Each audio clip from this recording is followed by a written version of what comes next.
Olá, no programa de hoje vamos falar sobre o cenário pós-eleições. Será que a nova presidente do Brasil, Dilma Rousseff, vai dar continuidade à política econômica de seu antecessor Lula? E aqui em Alagoas, quais as ações que devemos esperar do governador reeleito Teotônio Vilela Filho? Você vai saber também como aproveitar melhor o seu 13º salário. No segundo bloco, o assunto é promoções em supermercados. Saiba o que fazer para não cair nas armadilhas das ofertas. Tudo isso no Da Sua Conta de hoje, que está começando agora. No último domingo, os brasileiros elegeram um novo presidente da República, ou melhor, a presidenta. Dilma Rousseff vai comandar o país nos próximos 4 anos. Discípula de Lula, Dilma afirmou que vai dar continuidade aos programas sociais criados pelo petista. O mesmo deve acontecer com a política econômica. Mas será que devemos esperar alguma mudança nessa fase de transição da equipe de governo? Sobre o assunto, eu converso com o economista Fábio Guedes. Olá, Fábio, tudo bem? Olá, Maria, tudo bem? Bom, esse período de transição, a gente vai ter alguma novidade em relação à economia ou não? Tudo vai continuar? Maria, no período de transição, a grande especulação que existe é sobre a nova composição dos ministérios e o presidente do Banco Central. Então, isso é que, de certa maneira, está trazendo muita expectativa para o mercado. Isso pode agitar o mercado, dependendo do nome que for escolhido? Com certeza, deve agitar o mercado, porque as especulações são muito grandes, porque qualquer nome, por exemplo, que vá para o Banco Central, ele pode dar uma linha, digamos assim, de gestão da política econômica, principalmente a política monetária. E no caso do Ministério da Fazenda também. Então, há muitas especulações por trás em torno desses dois principais nomes.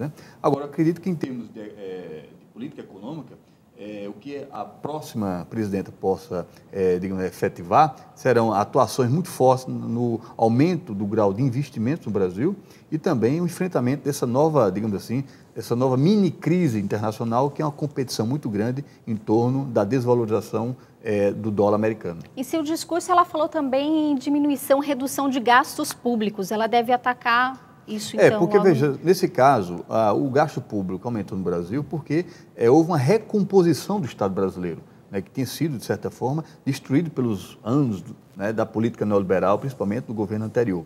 Então, essa recomposição, realmente, ela fez o gasto público aumentar. Agora, é evidente que o freio de arrumação que deve ser feito daqui para frente deve ser para justamente conter o gasto público em algumas áreas, até mesmo para poder expandir o gasto público em outras áreas que são mais necessárias, principalmente a educação e saúde. A questão também da redução dos juros ao consumidor, isso também ela diz que pretende diminuir, que é possível diminuir. Essa questão do juro é importante porque é o seguinte, se você diminuir o gasto público, então a necessidade de financiamento do Estado brasileiro e de sua dívida também diminui. Então, nesse caso, você pode diminuir a taxa de juros, aquela que é praticada pelo próprio governo federal para atrair justamente os investidores nos títulos públicos federais. Então, se você diminui o gasto público, você diminui também a expectativa de taxa de juros. Bom, a gente pode dizer, então, que a gente vai ter um final de ano aí tranquilo nessa questão de economia. Pelo menos a pessoa vai poder consumir, comprar. Completamente. Ao contrário da última passagem do governo Fernando Henrique Cardoso para Lula e o ano passado, a expectativa é que nesse final de ano seja o melhor final de ano dos últimos 10 anos da economia brasileira. Bom, vindo para o estado de Alagoas, a gente teve a reeleição do governador Teotônio Vilela Filho e a gente não vai ter esse período de transição, já que a equipe deve se manter com algumas modificações, mas o que a gente pode esperar da economia aqui do nosso estado? Certamente alguns nomes nesse tabuleiro do secretariado do governo do estado vão ser modificados. Por exemplo, o secretário de Segurança, talvez Defesa Social, ele saia, por exemplo. O próprio secretário de Planejamento, há uma expectativa que saia. Há uma continuidade, vai ter uma linha de continuidade, mas o enfrentamento muito grande por parte do governo será de gestão na questão da saúde, gestão na questão da segurança pública e, principalmente, aumentar a capacidade de diversificação da economia alagoana para gerar mais emprego. Esses são os grandes desafios do próximo governo. Bom, o novo governador disse que vai ter um aumento, vai dar um aumento ao funcionalismo público. Isso pode mexer um pouco também com a economia, não é? Provavelmente esse aumento ele anunciou porque, por exemplo, agora no mês de setembro, o governo cresceu a sua arrecadação tributária. A tendência é que esse ano o governo do estado de Alagoas ele tenha realmente acrescido a sua receita tributária. Então pode ter uma folgazinha aí para poder dar um aumento ao funcionário público, faz tempo e que o funcionário público realmente merece no estado de Alagoas. Bom, no dia 30 deste mês, grande parte das empresas começa a pagar a primeira parcela do 13º salário aos funcionários. Tem gente que fica contando com esse dinheirinho o ano todo. Outros fizeram tantas dívidas que o pagamento vai durar pouco no bolso.